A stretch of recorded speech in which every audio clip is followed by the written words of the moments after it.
जरूर लेते हैं। मार्क्स जब मैं आया था तो भैया अमृतलाल जी बोल रहे थे, उसके पास लगा सीटेलाल जी बोल रहे हैं, बाबू जी ने बताया। देखिए, मार्क्स और डॉक्टर अम्बेडकर में बहुत बड़ा अंतर नहीं है, एक बुनियादी फर्क है। मार्क्स जिस धरती से पैदा हुए थे, जिस माहौल में मार्क्स ने अपना जीवन गुजारा था, मार्क्स ने दो ही जातियां तय की, अमीर और गरीब। मार्क्स ने दो ही जातियां संसार में निर्धारित की, अमीर और गरीब, शोषित और शासक, मजदूर और मालिक। तो दो वर्गों में उन्होंने बांटने का काम किया। कामोबेश यही भाषण जब भारत की धरती पर दिया जाता है कि हर बड़ी मछली छोटी मछली को अपना भोजन बना लेती है, तो सुनने में तो वो अच्छा लगता है।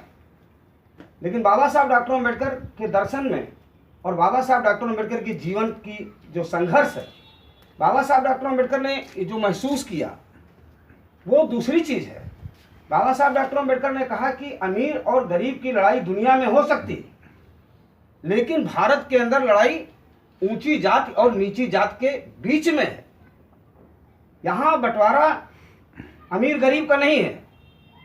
यहाँ तो लोग जान जोखिम में भी डाल के जाति का झंडा बुलंद रखना चाहते हैं। बहुत सारा सोशल मीडिया पे आया होगा पिछले बार, और मैं रिमाइंड कराता हूं आप सारे लोगों को एक घटना। मध्य प्रदेश के अंदर एक व्यक्ति सैनिटाइजर करने गया था, सरकारी कर्मचारी था, जरा याद करिएगा तो घटना याद आ जाएगी।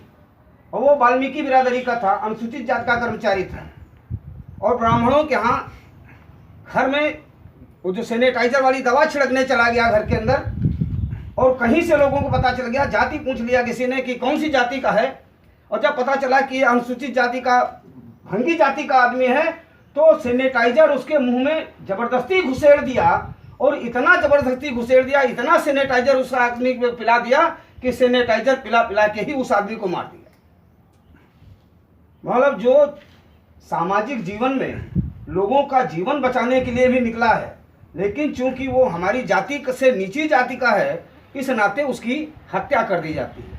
अमीर गरीब का खेल पूरी दुनिया में चलता है, लेकिन भारत में नहीं चल पाया। भारत में मार्क्स ने कहा कि अमीर जैसे हो जाओगे सम्मान मिलेगा, गरीब का सम्मान नहीं होता है, लेकिन सम्मान दोनों का होना चाहिए। ये मार्क्स की थ्योरी थी। बाबा साहब डॉक्टर अम्बेडकर ने भारत की धरती पर महसूस किया कि आदमी चाहे जितना पैसा वाले हो जाए, चाहे जितना पढ़ा लिखा हो जाए, चाहे जितना विद्वान हो जाए, बाबा साहब डॉक्टर अम्बेडकर ने खुद महसूस किया कि महाराजा बड़ौदा के यहाँ जब वो नौकरी करने गए, दुनिया के सबसे महान विद्वानों में से एक की योग्यता होने के बावजूद वहाँ का चपरासी जब दूर से फाइल पकड़ाता था, फेंक देता था मेज के ऊपर, डंडी से छुआता था, तो बाबा साहब डॉक्टर अम्बेडकर ने महसूस किया कि मार्क्स की थ्योरी यहाँ पर चलने वाली नहीं है। इंडिया के अंदर, इंडिया दूसरा देश है, यहाँ पर तो निश्चित रूप से सबसे पहले जातीय संघर्ष होगा, और जातीय संघर्ष होने के बाद तब कहीं जाकर के वर्ग संघर्ष की नौबत भारत के अंदर आने वाली है। आपको महसूस करना पड़ेगा कि बाबू जगजीवन राम दुनिया के तमाम धनवान लोगों में से एक थे, और देश के रक्षा मंत्री थे। देश के रक्षा मंत्री होते हुए जब बनारस में डॉक्टर संपूर्णानंद की मूर्ति का अनावरण करना था, चूंकि डॉक्टर संपूर्णानंद ब्राह्मण जाति के थे, बाबू जगजीवन राम ने जब उस मूर्ति का अनावरण किया तो वहां के पंडों ने कहा कि ये मूर्ति अपवित्र हो गई है, और उसको 100 गंगा जल घड़े से लाके मूर्ति को धोया गया। इस तरीके से अपमानित किया गया बाबूजी को। और इससे पहले एक घटना इतिहास के पन्नों में, चूंकि आप रिकॉर्ड कर रहे हैं, रिकॉर्ड कर लीजिए, और जहां तक हो उसको पब्लिश करा दीजिए, प्रचार करा दीजिए।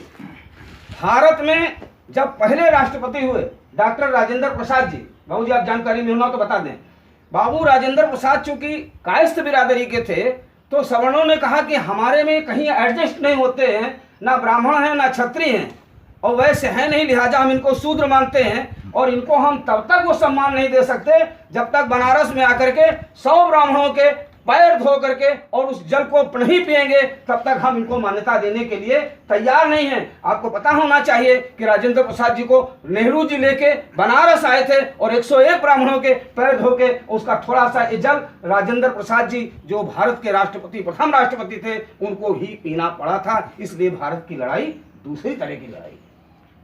अभी अभी आपको याद होना चाहिए, सारे लोगों को जानकारी होना चाहिए कि हमारे यहाँ राष्ट्रपति महोदय हैं, क्योंकि दलित हैं।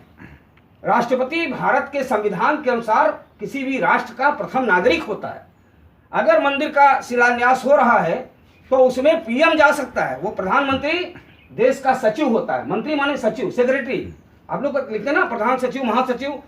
सचिव माने वो भारत सरकार का प्रधान सचिव है।